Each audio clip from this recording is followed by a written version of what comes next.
Magandang araw mga kaibigan. Bigyan natin ngayon ng reaction opinion itong post ng News 5. Title is My Factual Error. Naniniwala ang grupong One Sambayan na mali ang desisyon ng Korte Suprema sa ibinasurang impeachment complaint laban kay Vice President Sara Duterte. Ito pong One Sambayan ay grupo na itinatag ni former Supreme Court Justice Antonio Carpio. Ay alam nyo na, anti-Duterte itong grupo na ito. Idineklarang unconstitutional o labag sa batas ng korte ang impeachment laban kay VP Sara dahil sa kawalan umano ng due process at paglabag sa 1-year bar rule. Pero giit ng One Sambayan, mali. Ang galing ano? They have the audacity o temerity, balls na tawaging mali. Grabe. Mali ang pagkakaintindi ng Supreme Court sa pagkakasunod-sunod ng mga nangyari.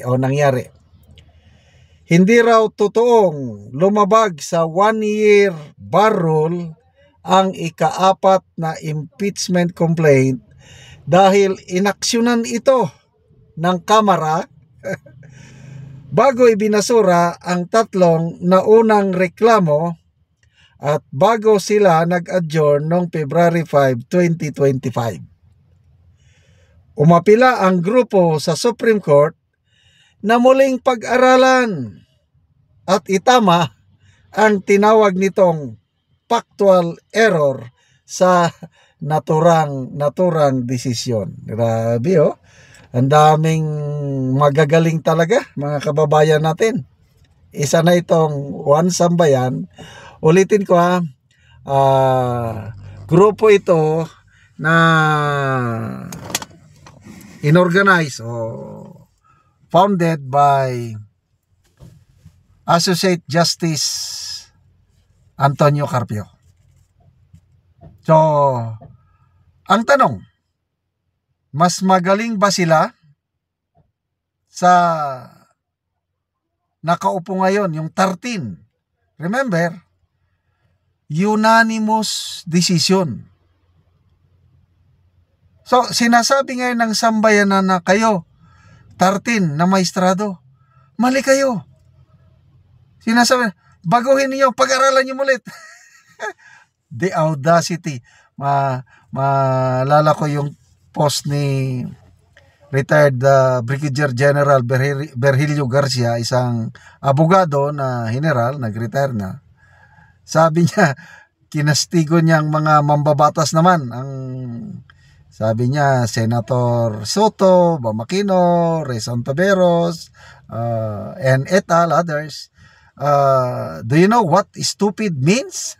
It is knowing the truth, saying the truth, but still believing in your lies.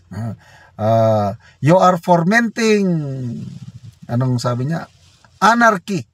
Stop your foolishness, your honor.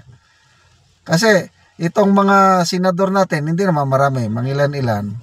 Sabi na, dapat ituloy pa rin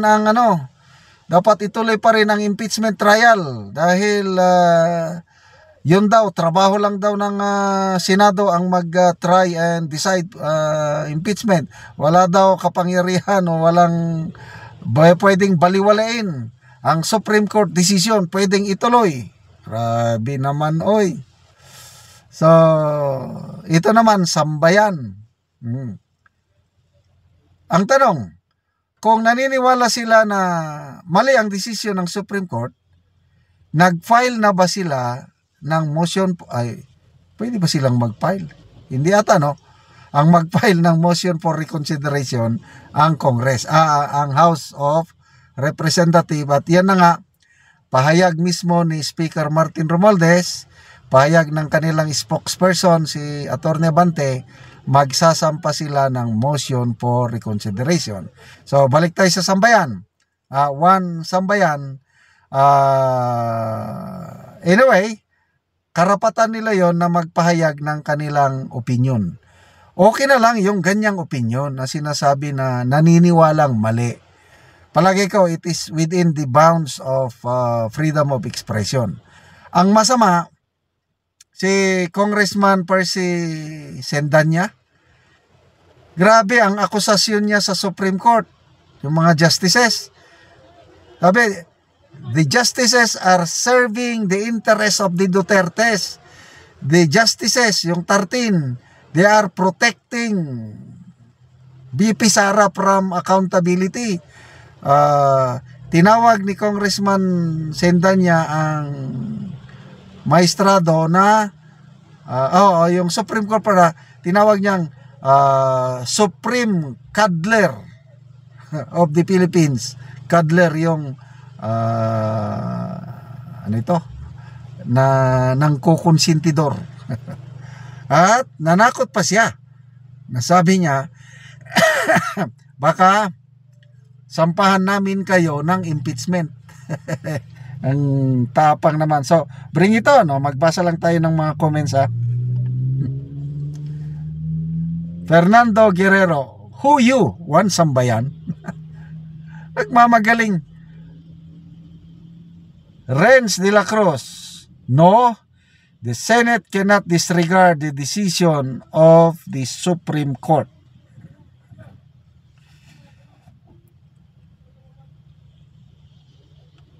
Ano pa? Dolax Havana. Who the heck is sambayan? Tambayan pala. Josel Godizano. Hinihingan kayo ng response ng Supreme Court doon sa tanong nila.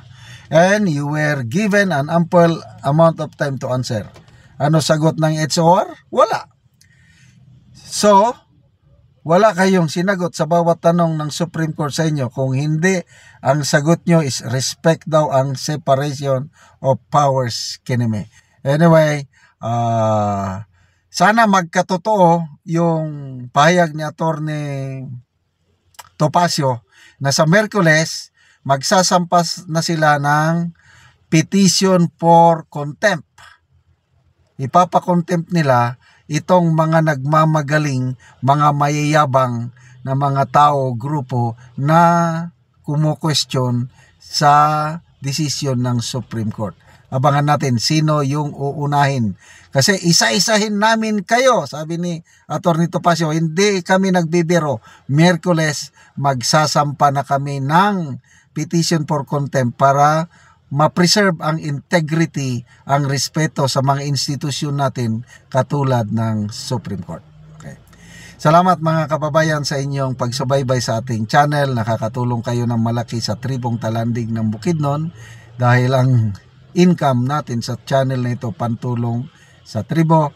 Namimigay tayo ngayon ng mga libreng yero at pako para makapagpatayo ng maayos na tirahan ang tribong talandig. Panoorin niyo ang video na ito. Karon mo nasad niya mag-atop sa yero nga natagaan. Yeah. Salamat sa sin. Nakabalay na ko sa inaban. Okay na. So mo nilang balay na ilang atupan og yero. Karay sang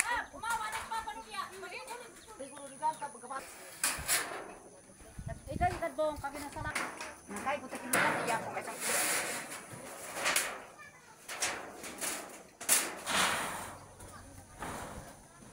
Ay, buta ni dito pag pira. Dala na sino ko. Hindi ka patuwa. Hindi ka idla bisuk. Pura ba ito makikita ko diga mai. Ha? Alam ko para na sa pagtuntaan. Kapag pangita. Kadang.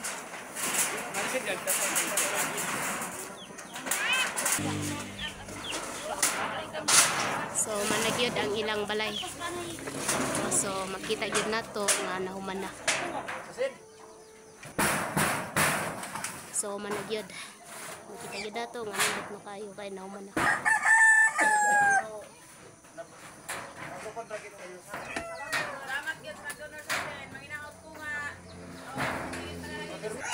Og karon kuya, human na ni ang imong balay og nindot na gid kaayo. So, unsa ang imong masulti kuya?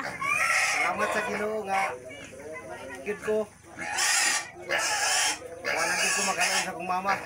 Oo, so nagluon lang ka sa imong mama, nagkipagpuyo ka lang. Pila ka tuig na kuya nga aya pa ka nakabalay? Sobrang na pulo ka tuig. Oo. Tungod sa among kalisod aya pagid ko nakabalay. Oo, aya pagid ka nakabalay. Ah, sige kuya, salamat.